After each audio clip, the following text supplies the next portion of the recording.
कहा औषधि क्यों बनना चाहते हैं? कि प्रभु वैसे तो हमारी सामर्थ्य नहीं है, जो ब्रजांगनाएं हैं गोपियां, इनके अंदर दिव्य भगवान का रस लबालब भरा है, इनके हृदय में जाकर के हम डूब जाएं, वह रस हमारे अंदर भी भर जाए, पर जब औषधि बन जाएंगे तो कोई और गोपी बीमार हो जाएगी। दूसरी गोपी कही, अरे गोपी तू इतनी बीमार कैसे हो गई? जब हमारे प्यारे प्रभु श्याम सुंदर लौट करके आएंगे मथुरा से तो तेरी ये सकल सूरत देखेंगे तो क्या उनको कष्ट नहीं होगा? कृष्ण का है दुगली पतली। तो वो पूछती, सखी क्या करूं? कहा ये औषधि पी लो, जिससे अष्टपुष्ट हो जाओगी, मोटी हो जाओगी। तो शायद कोई औषधि तोड़ करके घोंट करके मुझे पिला देगा। उद्धव जी कह रहे हो जब मैं औषधि बनाऊंगा तो वह औषधि के माध्यम से कोई गोपी घोंट करके उस गोपी को पिला देगी और मैं उसके हृदय भवन में चला जाऊंगा, जहां की दिव्य रस लबालब भरा हुआ है। तो उस रस में हम भी रसो वैसह रस स्वरूप हो जाएंगे, परम रसिक बन जाएंगे। वैसे हमारी सामर्थ्य नहीं है। जैसे रसगुल्ला चला जाता है जब चाशनी में तो रस भर जाता है, ऐसे ही जब तक बाबा की कृपा नहीं होगी तब तक यह दिव्य रस हमें प्राप्त नहीं होगा और ना ही हम उसके अधिकारी होंगे, नहीं ठहरेगा हमारे पास। क्योंकि आजकल महाराज समय की विडंबना ऐसी है कि थोड़ा सा भी समय मिलता है बैठने का तो इधर उधर की बातें। पहले कुछ लोग बैठते थे तो बड़ा सत्संग करते थे, सुंदर सुंदर हास प्रयास करते थे तो भगवान से मिला जुड़ा, ताकि और कुछ सुनने कहने को मिले, सुंदर सुंदर बातें। पर आजकल समय की विडंबना है। अयम तु युग धर्मो ही वर्तते कस्य दूषणम, इसमें किसी का दोष नहीं है। युग धर्मो ही भागवत जी में लिखा है। कैसे महाराज? क्या एक दृष्टांत के माध्यम से समझो। एक बड़ा ही ईमानदार सज्जन व्यक्ति नदी के किनारे किनारे किसी गंतव्य स्थान पर जा रहा था कि अचानक उसे भूख लगी। सुबह का निकला, पहले ज्यादातर मार्ग जो भी थे वो नदी के किनारे थे ताकि प्यास लगे तो जल मिल जाए पीने को, भूख लगे तो कुछ ना कुछ मिल ही जाता था, फल वगैरह। अब जब उसे प्यास लगी तो उसने जल पी लिया, लेकिन अब उसे भूख लगने लगी। तो देखा कि सुंदर सुंदर फल लगे हैं, कचरिया हैं, खीरा हैं, खरबूजा है, अनेकानेक। कहा यहाँ तो कोई है नहीं और बिना आज्ञा के किसी के फलों को तोड़ना ठीक नहीं। तो उसने जानबूझ करके क्या करें, यदि नहीं खाया तो मर जाएंगे भूख की वजह से, तो उसने कुछ पैसे लिए और उस फल के पास रख दिए और फल को तोड़ लिया भगवत इच्छा समझकर, खा पी लिया और अंदाजा लगाया कि ज्यादा ज्यादा 50 रुपए का होगा ये अमुक फल, चलो 100 रख देते हैं, ताकि वो आएगा और उसको बड़ी प्रसन्नता भी होगी, बुरा भी नहीं लगेगा। कुछ पैसे वहां रख करके और वो थोड़ा आगे बढ़ा। तुरंत काला कलूटा एक व्यक्ति डंडा लेकर के आ गया। अरे भाई ये पैसे क्यों रखे? कहा मैंने फल तोड़ करके खा लिए थे, शायद किसी के फल होंगे तो उसको बुरा नहीं लगेगा। कहा नहीं, मेरा नाम है कलयुग, सब लोग ध्यान से सुनना, मेरा नाम कलयुग है और मेरे यहाँ नियम है, इस फल को तुमने खाया है अच्छा किया, पैसे उठाकर अपनी जेब में रखो और इन बेलों को भी तोड़ो, फल भी खाओ, बेलों को भी तोड़ो, तहस नहस कर दो और पैसे भी ले जाओ, ये मेरा नियम है मेरे एक का। कुछ समझ में आया? नहीं आएगा। क्योंकि अयम तु युग धर्मो ही वर्तते कस्य दूषणम, ये युग का धर्म है, बेईमानी करना, ऊटपटांग करना, जबरदस्ती करवाता है कलयुग। कितना भी तुम बचने का प्रयास करो, जे राखे रघुवीर। सब लोग महाराज अच्छे अच्छे विद्वान, अच्छे अच्छे भक्त इस कलयुग में फिसल रहे हैं, कोई किसी कारण, मद के कारण, अहंकार के कारण। जिन पर कृपा होती है संतों की, रसिकों की, हमारे शुद्ध सरकार की, वो ही बच पाते हैं, अपने आप को बचा पाते हैं। आज उन्हीं की कृपा से हम और आप समवेत रूप से इस पवित्र प्रांगण में एकत्रित हुए हैं। आइए हम अपने मन को लेकर श्रीमद् भागवत के महात्म में चलते हैं। कि सच्चिदानंद रूपाय विश्वोत्पत्त्यादि हेतवे तापत्रय विनाशाय श्रीकृष्णाय वयं नमः। श्रीकृष्णाय वयं नमः।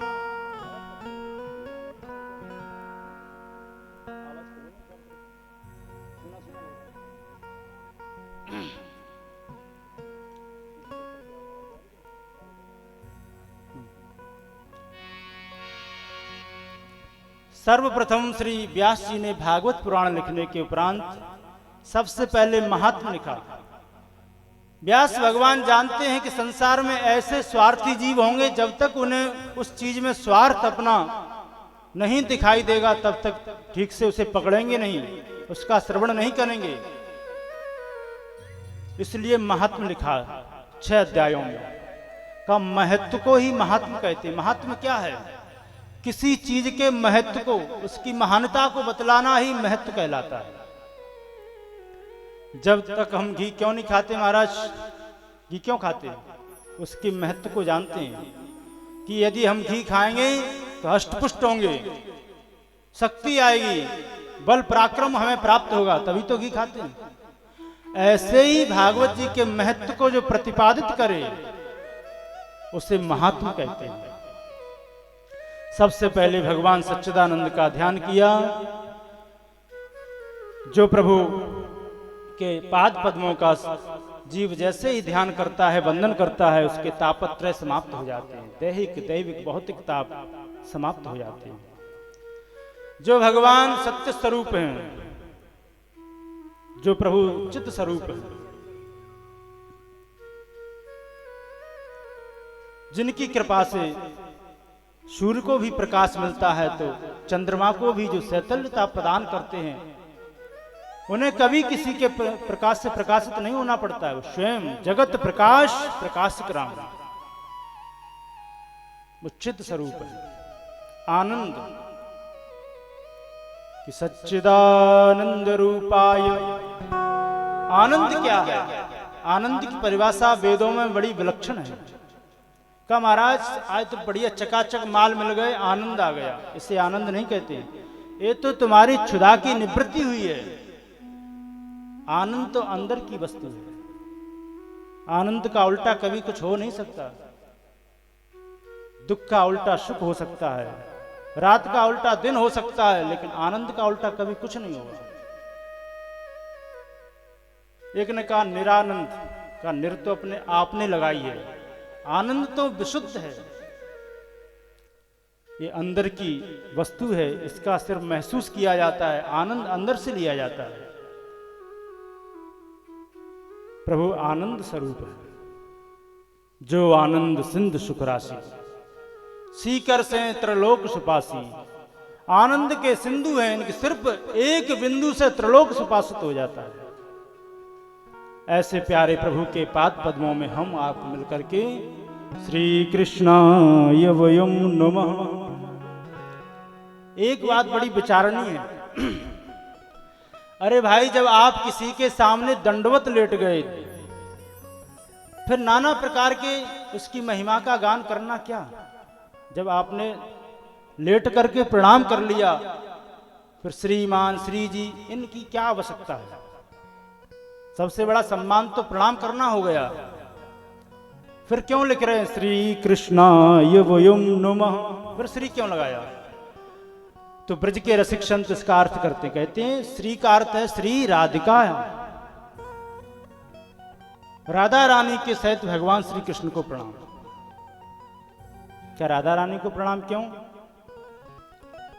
का बिना श्री किशोरी जी की कृपा के ब्रह्मा आदि की भी सामर्थ्य नहीं जो प्रभु की दिव्य कृपा उनको प्राप्त हो जाए। आपने देखा होगा श्री किशोरी जी हमेशा वाम अंग में विराजमान रहती हैं।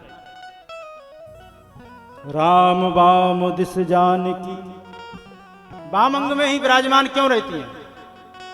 क्योंकि जितने भी वामपंथी जीव हैं, वामपंथी माने ऊट पटांग रास्ते का अनुकरण करने वाले, इधर उधर भागने वाले, उन सब जीवों को ला करके पकड़ पकड़ के अपने जीवन धन, जीवन सर्वस्व प्राण धन प्यारे प्रभु के पाद पद्मों में समर्पित कर देती है और थोड़ा सा सिफारिश कर देती, प्रभु ये तो जन्म जन्मांतर तक आपके पास नहीं आ सकता, आप ही कृपा करके इसका कल्याण कर दें। इसलिए श्री सहितः श्री राधिकाय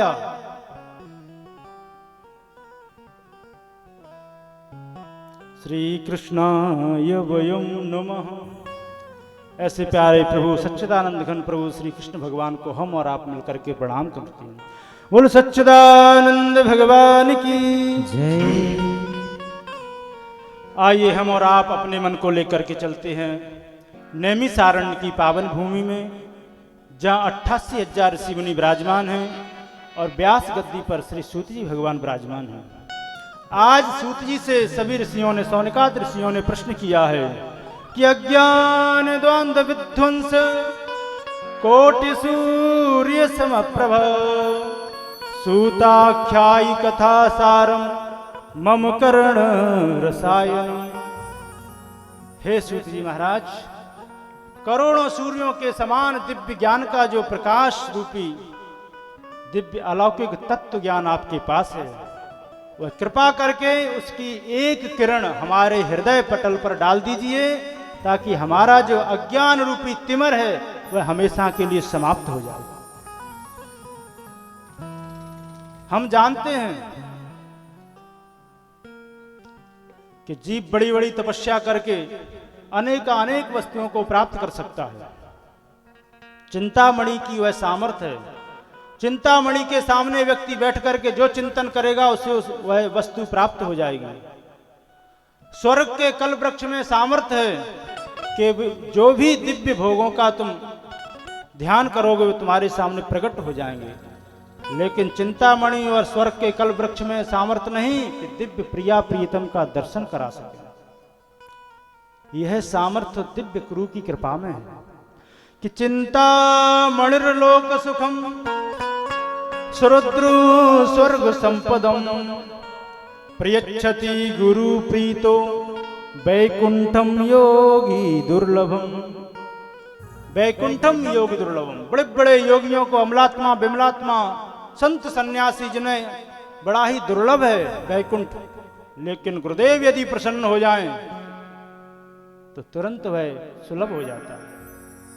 धर्म सम्राट स्वामी करपात्र जी महाराज कहते थे कि कल्प वृक्ष में सामर्थ्य नहीं है प्रिया प्रियतम का दर्शन कराने की, वह तो सामर्थ्य किसी संत की रज में छुपी हुई है। द्रुमे पश्य प्रिया प्रियतम यह, यदि किसी संत की कृपा हो जाए तो वो भगवंत से मिला सकते हैं। हमारे परम ब्राजकाचार संत श्रोमणी श्री मोहन सरकार भगवत स्वरूप, ऐसे यदि संतों की चरण हमें मिल गई, उनका अनुग्रह हो गया, तो अवश्य एक ना एक दिन प्रभु का साक्षात्कार हो जाएगा। और हो क्या जाएगा, हो रहा है, तो साक्षात भगवत स्वरूप ही है, हम लोग भूल कर रहे हैं। बोल श्री मोहन सरकार की। आपके ऊपर समर्थ गुरुदेव भगवान की कृपा है, इसलिए हमारी कुछ जिज्ञासाएं हैं, उनको शांत करें। का भगवान ऐसा कोई सरल से सरल, सुगम से सुगम हमें साधन बताइए कि हमें भगवान की प्राप्ति हो सके और हमारे अंदर भक्ति बढ़े, ज्ञान वैराग्य जो हमारे अंदर सुसुप्त पड़े हुए हैं वो भी जागृत हो जाएं। और महाराज कर्ण रसायनम, कानों को प्रिय लगने वाली, रसायनम माने दवा। देखिए महाराज, दवाएं तो सब खतरनाक होती हैं, कई लोग तो गोली खाने से भी मुंह बनाते हैं, बड़ी कड़वी है। इंजेक्शन के नाम पे तो महाराज बड़े बड़े बुजुर्गों को देखा है, बच्चों की तरह रोते हैं, बोलो राधे राधे।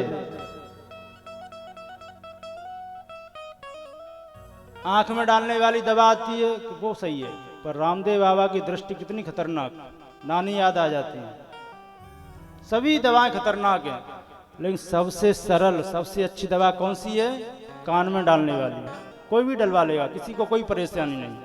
तो आज सौनक जी कहते हैं मम कर्ण रसायनम, मेरे कानों को प्रिय लगने वाली कोई मुझे दवा पिलाओ। रसायनम माने दवा।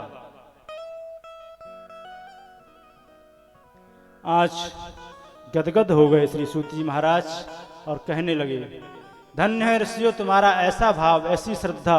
आज हम तुम्हें सारम सारम समुद्रत्य, समस्त शास्त्रों का जो निचोड़ है, जो सार है, आज हम तुम्हें सुनाएंगे, सावधान हो जाओ। और सुनाने लगे, कहने लगे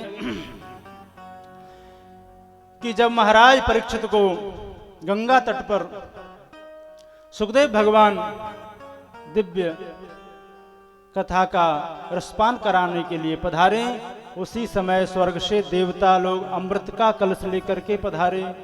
देवताओं ने निवेदन किया सुखदेव भगवान से कि आप कृपा करके यह शुद्धामृत हमें चल करके स्वर्ग में पिला दीजिए, और राजा परीक्षित को जो श्राप लगा है 7 दिन का, वो अमृत इनको पिला दिए ताकि ये भय से मुक्त हो जाए, मृत्यु के भय से।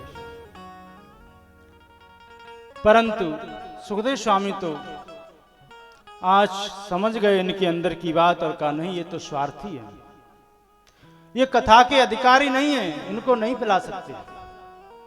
यदि ये श्रोता बन करके आते हैं तो अवश्य इनको कथा पिलाते, लेकिन ये सौदागर बन करके आए, और सौदागर बन करके आए हैं तो वस्तु का लेन देन कब होता है? जितनी कीमती वस्तु तुम्हारी, उतनी ही कीमती वस्तु हमारी होनी चाहिए। कहाँ यह दिव्य देव दुर्लभ कथामृत और कहाँ सुधामृत, कहाँ मणि के समान इसकी महिमा है और कहाँ एक कांच का टुकड़ा, कि क्वा कथा क्व सुधा लोके क्वा काचा क्वा मणिर्महान ब्रह्म रातो विचार्येवं तदा देवान जहासः।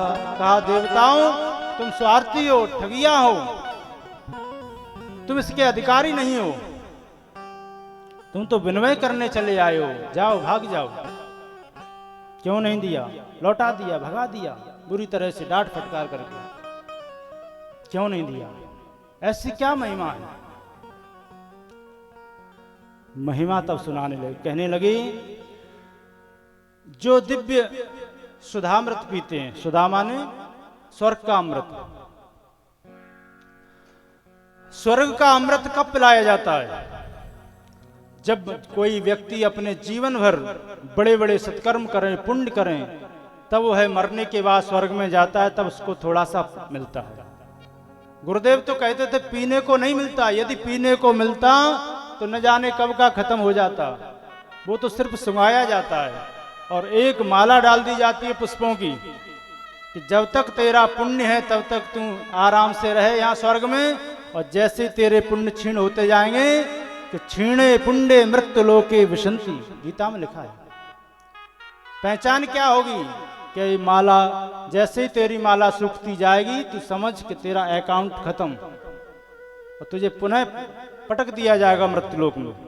तो उस व्यक्ति को वह चिंता लगी रहती है कि अब थोड़े पुण्य और बचे हैं, थोड़े पुण्य और बचे हैं। बेचारा रहता तो स्वर्ग में है, लेकिन भय लगा रहता है। तो जो बड़े बड़े पुण्यात्मा हैं उनको ही पिलाया जाता है सुधामृत, पर कथामृत में कोई भेदभाव नहीं है। कोई पुण्यात्मा हो या पापात्मा हो या दुराचारी दुष्ट आत्मा हो, कोई भी हो, सभी को पिलाया जाता है। अवेदवादी है, निष्पक्ष है, कोई पक्षपात नहीं। और ये महाराज स्वर्ग का अमृत पक्षपाती है, सिर्फ पुण्यात्माओं को पिलाया जाता है। जो लोग सुधामृत का पान करते हैं उनके धीरे धीरे पुण्य समाप्त हो जाते हैं, पुनः नीचे पटक दिया जाता है। लेकिन भागवतामृत पीने से क्या होता है? कल्म सापहम, कल्मशों को, पापों को समाप्त करके दिव्य प्रभु की प्राप्ति होती है। और क्या विशेषता है? कहा महाराज जो स्वर्ग का अमृत पीते वो दीर्घजीवी हो जाते हैं, लंबी आयु प्राप्त हो जाती है। लेकिन जो भागवतामृत पीते हैं वो दिव्य जीवी हो जाते हैं, प्यारे प्रभु के भक्त बन जाते हैं, उनका मोक्ष हो जाता है। जो स्वर्ग का अमृत पीते हैं उनको अमृत प्राप्त होता है, अमृत माने अमर हो जाते हैं। परंतु जो भागवतामृत पीते हैं वो अभयत्व प्रदान हो जाता है।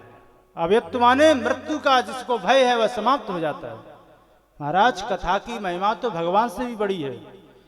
कोई व्यक्ति जीवन भर तप करे, पुण्य करे, यज्ञ करे, प्रभु प्रसन्न हो जाएं और उसे अपनी गोद में बैठा लें, जीव को उसके ऊपर हाथ घुमाएं, तब कहीं उसे भय से मुक्ति मिलती है। परंतु भागवत श्रवण मात्र से ही काल ब्याल मुखग्रास त्रास निर्णासे तवे। काल रूपी जो ब्याल के मुख में हम लोग बैठे हैं उसका भय लगा रहता है मृत्यु का, हमेशा हमेशा के लिए मृत्यु का भय समाप्त हो जाता है भागवत श्रवण मात्र से। ऐसा दिव्य प्रभु का भागवत अमृत है। सभी देवता स्वर्ग में जाकर के ब्रह्मा जी से शिकायत करने लगे, कहा भगवान हे विधाता हमें क्यों बनाया, हम देवता होकर के भागवतामृत से वंचित हैं और मृत्यु लोक में देखो इन मानवों को यह भागवत बड़ी सुलभ है, सरल है, क्या महिमा है इसकी। तब ब्रह्मा जी ने विचार किया और कहा देवताओं पहले परीक्षित को कथा सुनने दो, इसका परिणाम क्या होता है तब हम इसको तोलेंगे।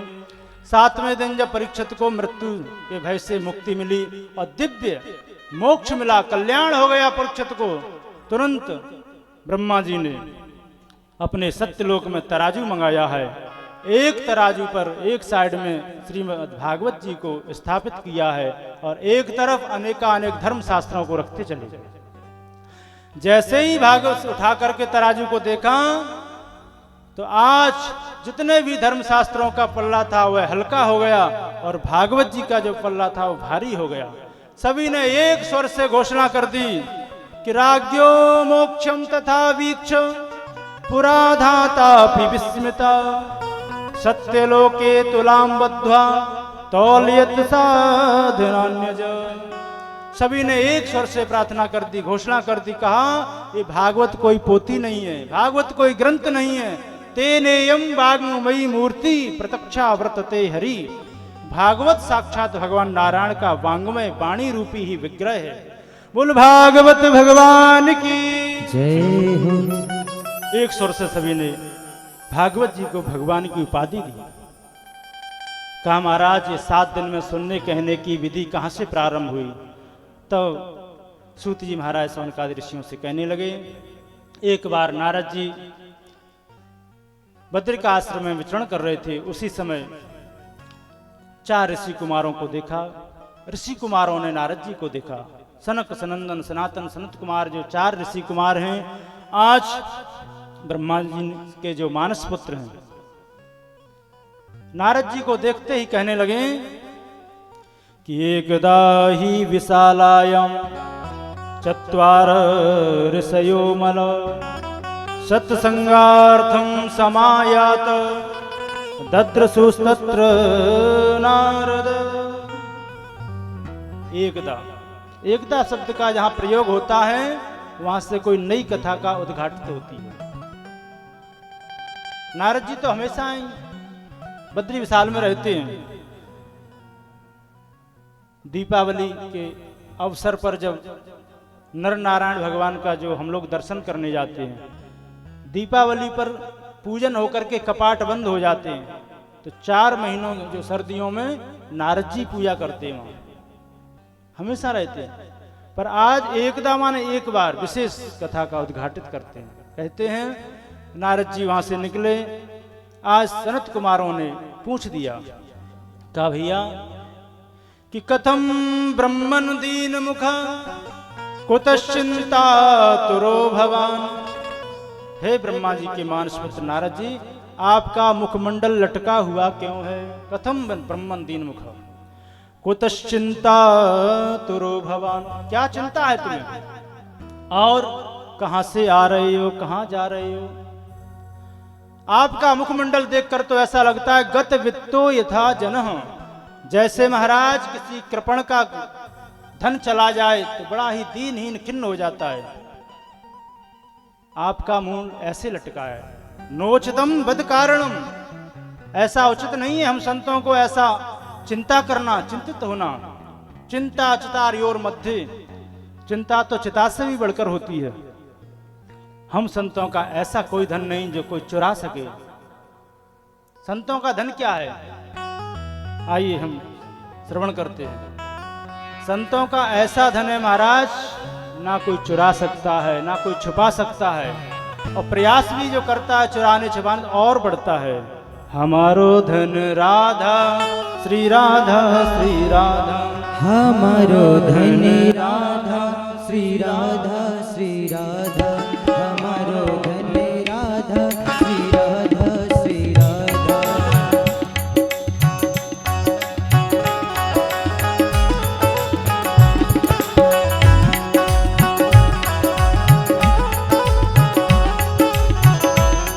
हमारो धनी राधा श्री राधा श्री राधा।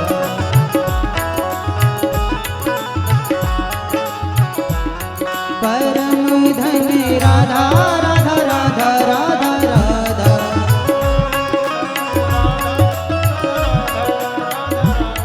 जीवन धनी राधा राधा राधा राधा राधा।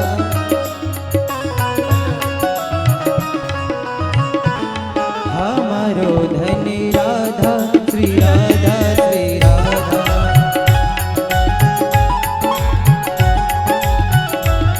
हमारो धनी राधा श्री राधा श्री राधा। जय हो।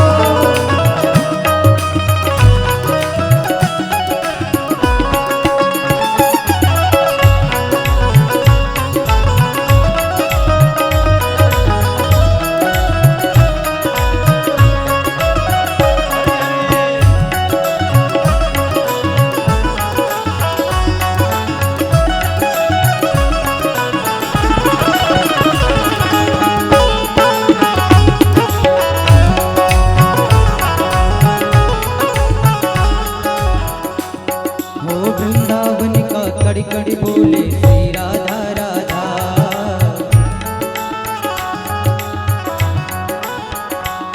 हाँ ब्रज की लता पताएं बोले श्री राधा राधा। भी बोले श्री राधा राधा। हो श्री राधा राधा श्री राधा राधा। श्री राधा राधा। वृंदावन का कड़ी कड़ी बोले श्री राधा राधा श्री राधा राधा।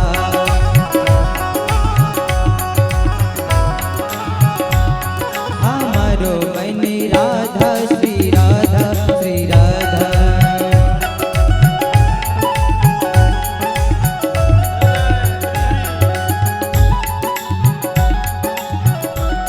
परम धनी राधा राधा राधा राधा राधा। संतों का धनी राधा राधा राधा राधा राधा।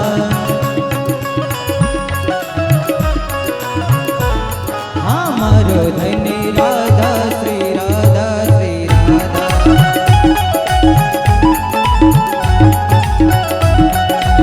हमारो धनी राधा श्री राधा श्री राधा। जय हो।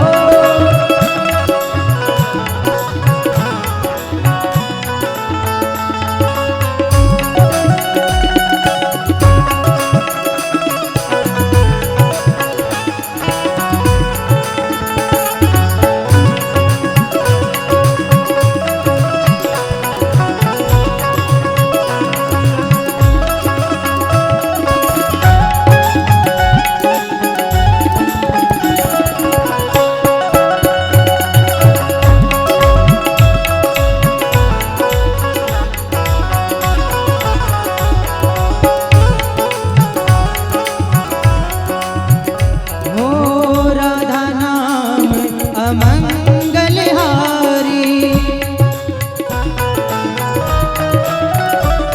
हाँ राधा नाम अमंगलहारी।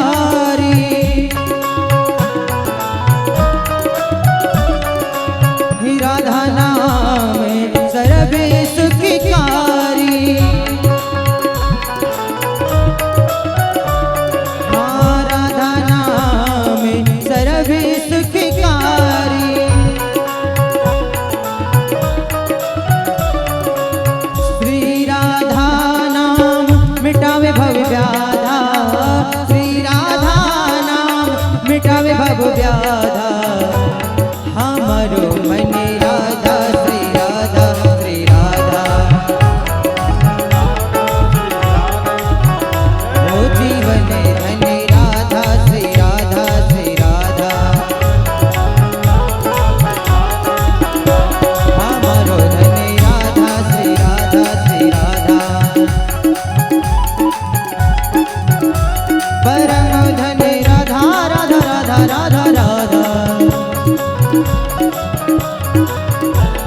मारो मन राधा श्री राधा श्री राधा।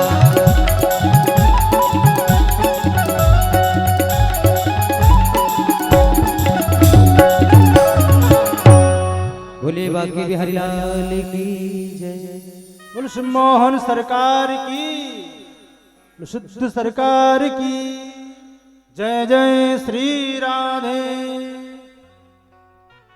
आज जैसे ही नारद जी से विभिन्न प्रश्न किए हैं, नारद जी अपनी सुनाने लगे, कहने लगे, हे अग्रजो, मैं पृथ्वी पर गया शांति पाने के लिए सत्संग की इच्छा से, क्योंकि पूजा पाठ जब तब एकांत में हो सकता है, लेकिन सत्संग एकांत में नहीं हो सकता। ध्यान, समाधि, धारणा सब एकांत का विषय है, लेकिन सत्संग की इच्छा से मैं पृथ्वी पर गया। पूछ दिया कहां से कहां तक गए। आज कहने लगे कि पुष्करम च प्रयागम च काशीम गोदावरीम तथा हरिक्षेत्रम कुरुक्षेत्रम श्रीरंगम सेतु बंधनम। गंगोत्तरी से लेकर के रामेश्वरम तक, उत्तर से लेकर दक्षिण तक मैंने समस्त पृथ्वी का परिभ्रमण किया, लेकिन न मन शांति मृच्छति। सभी तीर्थों का मैंने सेवन किया, लेकिन महाराज क्या करें, संतों के पास गया शांति पाने के लिए सत्संग की इच्छा से, लेकिन महाराज संतों की तो परिभाषा बदल गई। क्या ये आवाज कहां से आ रही है शोरगुल की? क्या ब्रह्मचारी जी के आश्रम से। बोलो राधे राधे।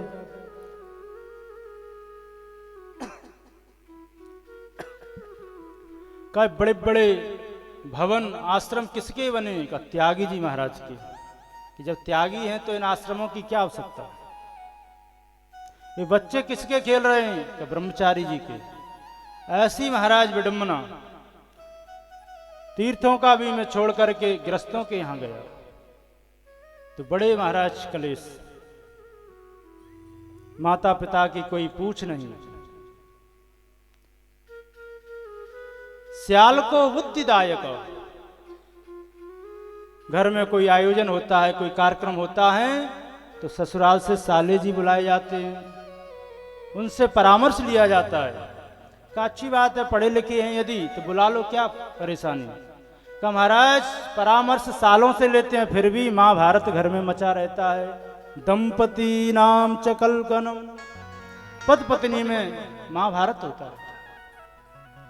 सर्वत्र गया शांति पाने के लिए, लेकिन शांति तो मिली नहीं, क्रांति मिली। तब नारद जी कहते हैं कि मेरे मन में विचार आया, चलो चल करके श्रीधाम वृंदावन की दिव्य जो पावन भूमि है, कलकल कल्लोल करती हुई कालिंदी की कमनीयता, जहां हमारे प्यारे प्रभु ने दिव्य माधुर्यमय रसमय लीलाओं को किया है, वहां अवश्य मेरे मन को शांति मिलेगी। तुरंत में वृंदावन की भूमि पर आया। बोल वृंदावन बिहारी लाल की। तो वहां भी मैंने एक बड़ा ही अटपटा दृश्य देखा। एक सुंदर नवयुवती बैठी बैठी रो रही है। अनेक सुंदरियां उसको चारों तरफ से घेर करके उसकी सेवा शुश्रूषा करती हैं। दो वृद्ध उसके पास में लेटे हुए हैं। पहले मैंने विचार किया चलो इसकी कुछ ना कुछ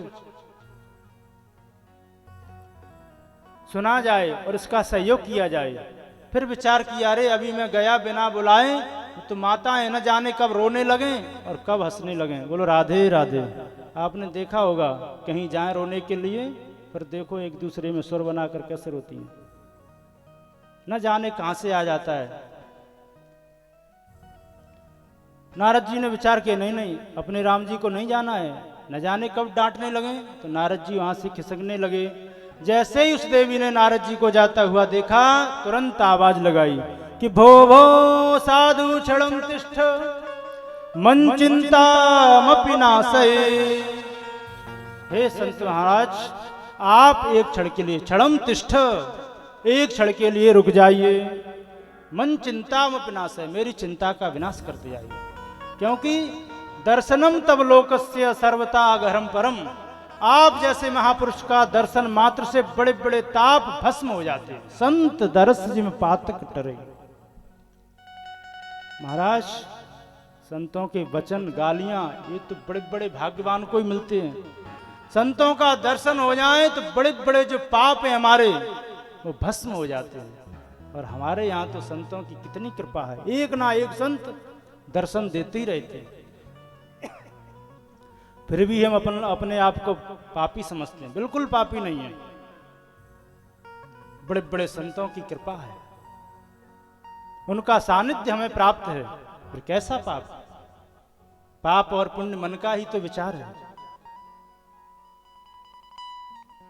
इसकी बड़ी महिमा है महाराज, पाप पुण्य की। वाल्मीकि रामायण में एक बड़ी सुंदर बात आई कि एक पापी, ऐसा वैसा पापी नहीं, एक फर्स्ट क्वालिटी का, मतलब नंबर 1 का पापी, जिसने जीवन पर्यंत पाप, बड़े बड़े पाप किए हों अपने जीवन में, छोटे मोटे पाप नहीं, बड़े बड़े जो महापापों में गिनती है। पंचोग्र पापा छल छद्म कारणा क्रूरा पिशाचा इव नरदयाश्रमे, धन को चुराना, पराई स्त्री का गमन करना, आग लगाना, बड़े बड़े पाप, और सारा जीवन उसका पापों में निकल गया हो, ऐसा पापी भी एक बार नाम, सिर्फ राम का नाम ले ले संत के सानिध्य में बैठ करके, तो जितना कि उस पापी में सामर्थ्य नहीं पाप करने की, उससे कहीं अनंत गुणा सिर्फ एक राम नाम में सामर्थ्य है उन सब पापों को भस्म करने की। इतनी महिमा वाल्मीकि रामायण। अपने जीवन पर्यंत वह पाप इतने नहीं कर सकता, दिन रात करे, फिर भी इतनी सामर्थ्य नहीं कि इतने पाप कर सके। और राम, सिर्फ राम मात्र से ही सारे पाप भस्म हो जाते हैं। और संत तो प्रति क्षण प्रति पल रोम रोम उनके मुख से प्रभु का नाम निकल रहा है।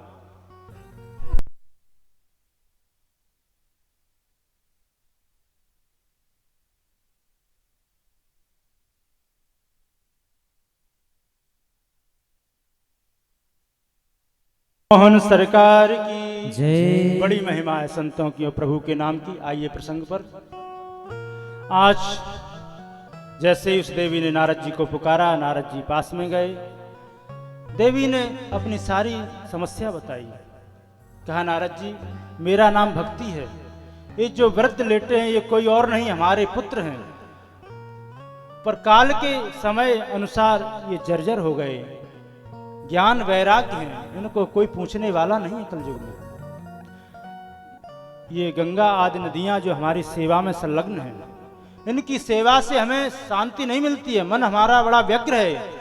क्योंकि किसी माँ के जो 2-2 पुत्र हैं वो वृद्ध अवस्था को प्राप्त हो जाएं और माँ युवा हो, तो बड़ा ही सोचनीय विषय है।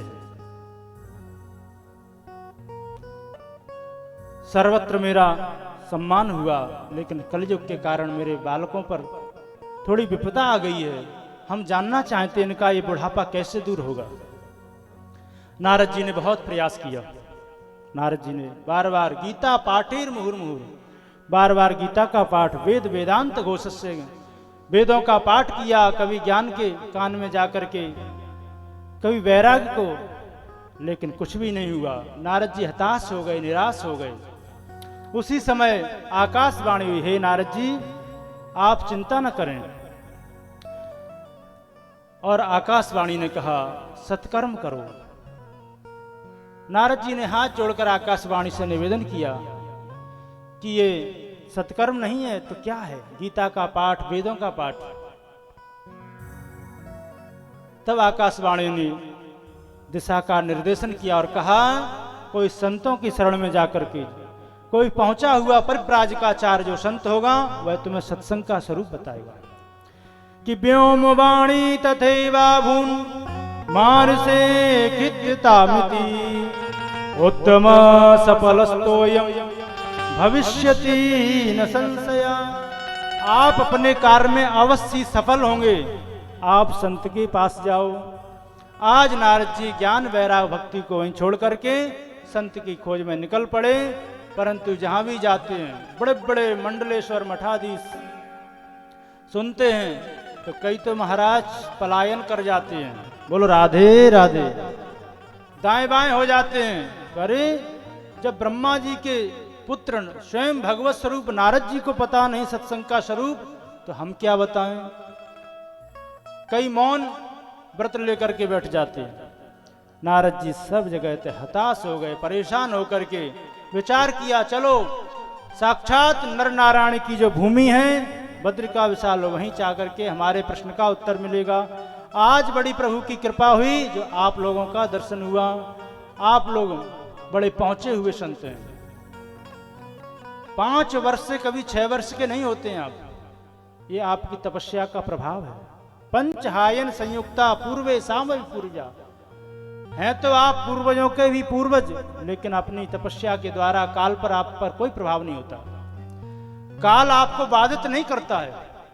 आप हमेशा बाल रूप में रहते हैं। आप कृपा करके आकाशवाणी के बताए हुए सत्कर्म को बताएं। तब आज सनकादि हंसने लगे, कहने लगे, नारद जी आप चिंता क्यों करते हो? चिंता करने की कोई आवश्यकता नहीं है। कि माम चिंताम कुरु देवर्षे चित्ते सुख महाभाव। आप अपने मन की चिंता को त्यागो और सुंदर भागवत जी का अनुष्ठान कराओ। नारद जी हंसने लगे, कहा सनत कुमारों से, भैया मैंने अपने पूज्य पिता ब्रह्मा जी से भागवत जी का श्रवण किया है और हम अच्छी तरह से जानते हैं कि भागवत जी क्या है। वेदों का, शास्त्रों का निचोड़ ही तो भागवत है। निगम कल्पतरोर गलितम फलम निगमः वेदा। जब मैंने वेदों को ही सुना दिया तो वेदों से निकला हुआ जो फल है उससे क्या होगा? तो आए सनत कुमारों ने दृष्टांत दे करके नारद जी को समझाया। कहा भैया कभी कभी ऐसा भी होता है, किसी ने फल खाया आम का, ओहो कितना सुस्वादु है, मीठा है। जब फल इतना मीठा है, जिसने इसको पैदा किया है, तो वृक्ष कितना मीठा होगा। और वह व्यक्ति फल को फेंक करके और आम का पेड़ खाने लगे तो क्या उसे वह स्वाद आएगा? नहीं आएगा। अरे दूध से ही घृत निकलता है और कहीं पूड़ियां सेकते सेकते घी खत्म हो जाए, कोई कहे अरे दूध से ही तो निकला है, बची हुई पूड़ियां घी में सेक, दूध में सेक लो, तो क्या सेकेंगी? विविध प्रकार से दृष्टांतों से सब नारद जी ने समझाया। तब समझ में आ गई। आज नारद जी हाथ जोड़कर सनत कुमारों से कहने लगे, भैया कोई कितना भी पढ़ लिख जाए, लेकिन जब तक आप जैसे संतों का सानिध्य प्राप्त नहीं होता तब तक उसके अंदर भक्ति विवेक का जागरण नहीं होता है। कि भाग्योदयेन धुना जाता, ऐसे वैसे नहीं महाराज। जन्म जन्मांतर कल्प कल्पांतर युग युगांतर के जब पुण्य उदय होते हैं तब संतों का सानिध्य मिलता है। संतों की कृपा से दिव्य हमें सत्संग मिलता है और सत्संग की कृपा से तदोदयते विवेकः, विवेक मिलता है। विवेक की कृपा से भक्ति और भक्ति से भगवान का प्राकट्य होता है। कि भाग्योदयेन बहुजन्म समर्जितेन सत्संगमं च लभते पुरुषो यदा वै अज्ञान हेतु कृत मोह मदांधकार नासं विदाहि तयोदयते विवेक। इसी श्लोक का गोस्वामी जी ट्रांसलेशन करते हैं कि बिनु सत्संग विवेक न होई, बिनु सत्संग विवेक न होई, सत्संग विवेक न होई, बिन सत्संग विवेक न होई। राम कृपा बिनु सुलभ न सोई, हो राम कृपा बिन सुलभ न सोई। बिन सत्संग अति कठिनाई, यही सरियावत अति कठिनाई। राम कृपा बिनु आव न जाए, हो राम कृपा बिनु आवे न जाए। राम कृपा बिनु आव न जाए। दुर्लभो मानसो देही देही नाम क्षणभंगुर। मनुष्य शरीर बड़ा दुर्लभ है, देव दुर्लभ, परंतु बड़ी कृपा से यह हमें प्राप्त हुआ है। उसमें भी महाराज सत्संग, मनुष्य शरीर तो मिल भी जाता है, लेकिन सत्संग बिना संतों की कृपा से नहीं मिलता है। आज वह भी हमें शुद्ध बाबा की, सम्मोहन सरकार की कृपा से प्राप्त है। फिर भी हम अपने इस बहुमूल्य जीवन को ऐसे ही निकाल दें तो महाराज ये बड़ी नासमझी होगी।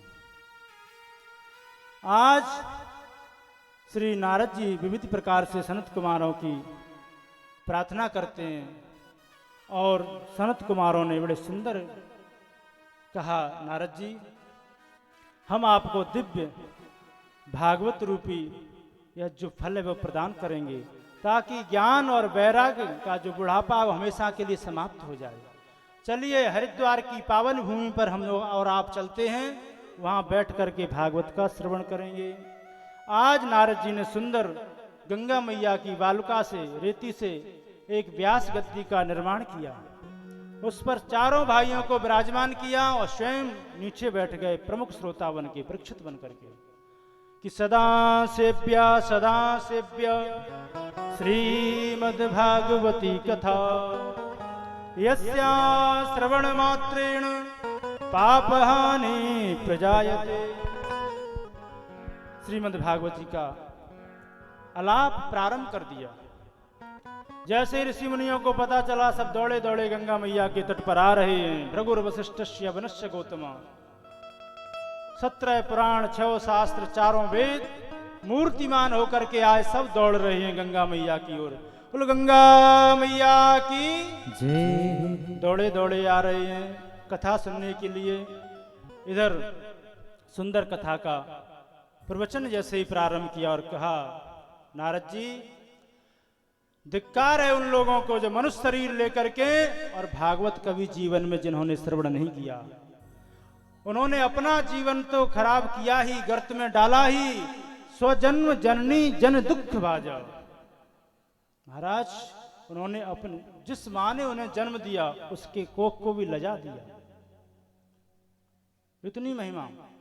श्लोक आदम श्लोक पादम, जो एक श्लोक, आधा श्लोक, आधे में से आधा श्लोक जो श्रवण करता है, उसका सारा जीवन के जो भी पाप है वो भस्म हो जाते हैं। कि आजन्म मात्रमपेन सठेन किंचित चित्तम सुखाय न कथा पीता।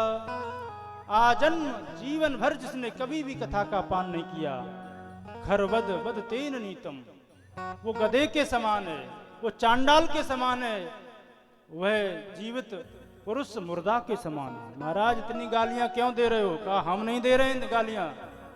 सनत कुमार कहते एवं बदंत दिव्यदेव समाज मुखिया, ये देवताओं का जो समूह है आकाश में स्वर्ग में, वो गालियां दे रहे हैं। अरे देखो तो, हम देवता होकर के हमें इस कथामृत से वंचित किया गया, भगा दिया सुखदेव जी ने, और इन मनुष्यों को यह सुलभ है, सहज प्राप्त हो रहा है, फिर भी इससे वंचित हैं, इसलिए बड़ी गालियां दी। नारद जी ने हाथ जोड़े कहा, सरकार जब इतनी महिमा है तो हम जानना चाहते हैं, क्या भागवत श्रवण से किसी पापी के पापों का प्रक्षालन हो सकता है? सनत कुमार यह प्रश्न सुनकर के मुस्कुराए। कहा, नारद जी हम आपके प्रश्न को ही समाप्त करते हैं कि के वसंत वदंतु मह्यम, के विशुद्ध्यंतु वदंतु मह्यम। कौन कौन विशुद्ध हुआ है, कौन कौन का कल्याण हुआ है, कौन पवित्र हुआ है, किसका मोक्ष हुआ, हम जानना चाहते हैं। यदि कोई पुण्यात्मा सरल व्यक्ति निष्कपट निश्चल भागवत का श्रवण करे, उसका कल्याण हो जाए तो कौन सी बड़ी बात है? कोई बड़ी बात नहीं। क्या किसी पापी के भी पापों का प्रक्षालन होता है? क्या किसी पापी के पापों का भी समाप्त होकर उसे दिव्य गति प्राप्त हुई है? तो आज गदगद होकर के सनत कुमार एक इतिहास सुनाने लगे। कहा, नारद जी हम आपको एक इतिहास सुनाते हैं कि इतिहास में गुह्यम सांडल्योप्य मुनीश्वर। हम अपनी तरफ से नहीं सुना रहे हैं, सनत कुमार कह रहे हैं। शायद संत कुमारों ने विचार किया, यदि हम कहेंगे कि नहीं हम सुना रहे हैं, तो नारद जी भी तो हमारे भाई हैं, ब्रह्मा जी के पुत्र हम हैं, ब्रह्मा जी की नारद जी, तो शायद इनको विश्वास नहीं होगा। तो इन्होंने प्रमाण दिया कि यही इतिहास एक बार हमें चित्रकूट में जब हम परिक्रमा लगा रहे थे, उस समय सांडिल्य मुनि ने भगवान कामदगिरी की सेवा कर रहे थे, उस समय यह सुनाया था। इतिहास मिमम गुह्यम सांडिल्योप्य मुनीश्वर पठते चित्रकूटस्तु ब्रह्मानंद परिप्लुता। यह उनके द्वारा सुनाया हुआ आख्यान है। श्रवण मात्र से इसकी सुनने के दो फायदे हैं। इस कहानी को आप कहानी समझें। इस कथानक को सुनने से दो लाभ हैं। एक तो जितने भी पाप हैं वो समाप्त हो जाते हैं जीव के, और दूसरा जो पितर अधोगति में पड़े हैं उनका भी कल्याण हो जाता है। ये गोकर्ण उपाख्यान है। अत्र ते कीरत्स्यामि इतिहासं पुरातनं यस्य श्रवण मात्रेण पापहानि प्रजायते। पापहानि प्रजायते का महाराज तुंगभद्रा नदी के किनारे एक उत्तम नाम का दिव्य और सुंदर नगर था। उसमें रहने वाला एक ब्राह्मण जिसका नाम आत्मदेव, बड़ा ही द्वितीय भास्कर, ज्ञानियों में अग्रगण्य, सरल स्वभाव वाला। ये नहीं महाराज के अंधे में काने राजा, आता जाता कुछ नहीं, आता न जाता चुनाव चिन्ह, कुछ भी आता नहीं, फिर भी अपने आप में इतना अहंकार। ज्ञानियों में अग्रगण्य महाराज, द्वितीय भास्कर, ऐसे वैसे ज्ञानी नहीं, ब्रह्म वित्तमा, अपनी विशुद्ध ब्राह्मण वृत्ति से जीव का यापन करते हैं। परंतु पंडित जी जितने बढ़िया सुंदर सुशील, पंडितानी ठीक विपरीत। बोलो राधे राधे। नाम धुंधुली, धुम धुम करोति स धुंधुली, जैसा नाम वैसा ही उनका काम। जब तक महाराज पड़ोसन से लाठी चार्ज ना हो जाए, इधर से उधर चुगली ना कर दें, या तो एक दूसरे से लड़ाई करवा देना या स्वयं लड़ बैठना, तब तक महाराज इनका भोजन ही हजम ना है। परंतु पंडित जी फिर भी अपने जैसे तैसे इस दाम्पत्य जीवन की, गृहस्थी की गाड़ी को आगे बढ़ा रहे थे। दोनों पति पत्नियों के मन में एक ही महाराज चिंता थी कि ना कोई पुत्र ना कोई पुत्री। संतान को लेकर के बड़ा ही व्यग्र मन रहते थे। एक दिन तो महाराज ज्यादा अच्छे पड़ोसी किसको मिल जाए किसी को, तो महाराज बस पूछो मत। अब तो पड़ोसियों ने कहा, अरे पंडित जी, न जाने तुम्हारे कैसे कर्म हैं। देखो तुम्हारी गाय जो बंधी हुई है कितने वर्षों से, इसने भी किसी बछिया बछड़ा को जन्म नहीं दिया। तुम्हारे दरवाजे पर जो वृक्ष लगे ये भी फल नहीं आते। मुझे लगता है तुम्हारा कोई पाप है ऐसा। इतने खिन्न हो गए कि गृहम त्यक्त्वा वनम गतः। एक दिन पंडित जी रात्रि में घर छोड़ करके जंगल में निकल गए और विचार करने लगे, धिक्कार है ऐसे जीवन को, इससे अच्छा मैं अपने आप को समाप्त कर दूं। बैठे बैठे एकांत में विचार कर रहे थे। उसी समय एक संत जी आ गए।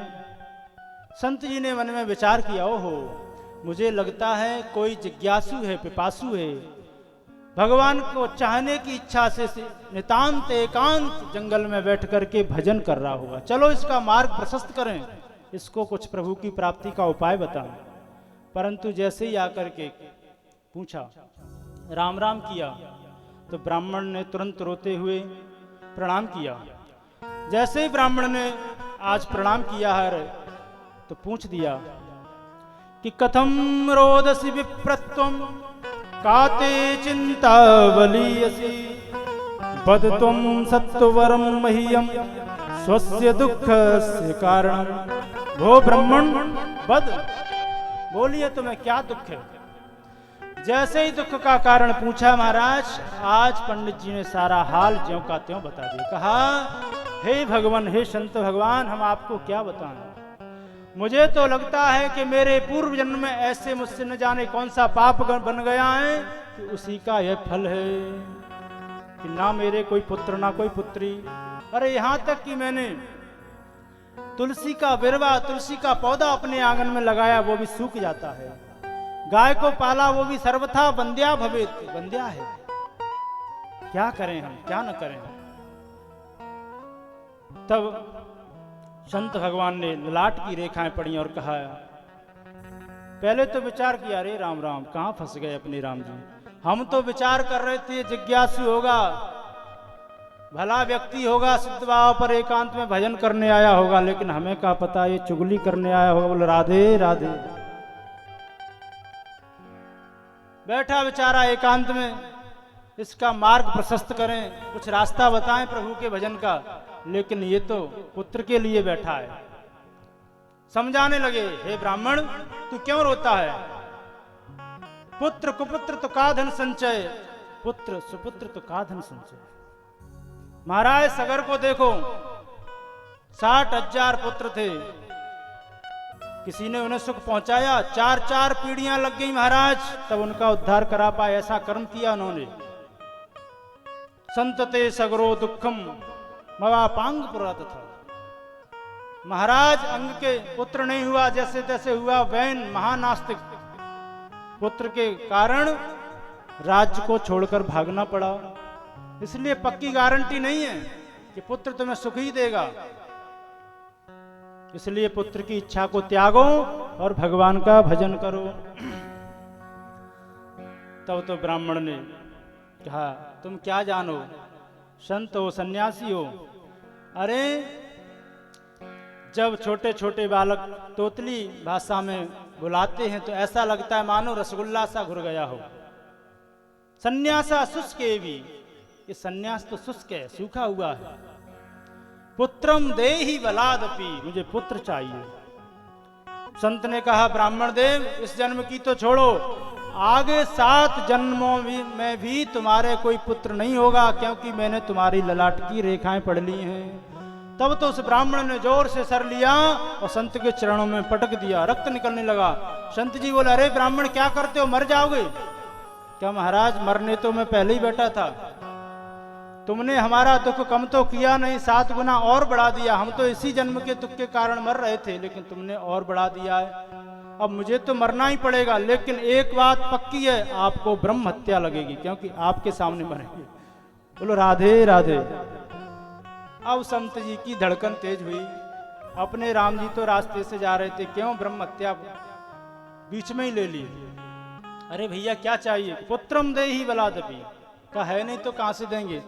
कहा हम अच्छी तरह से जानते हैं कि संत का यदि वचन निकल जाए मुख से तो भगवान को भी संत के वचन पर विचार करना पड़ता है, अपनी विधाता को अपने विधान पर विचार करना पड़ता है, और संत की वाणी को सत्य और अटल करना पड़ता है। इसलिए हम जानते हैं आज जब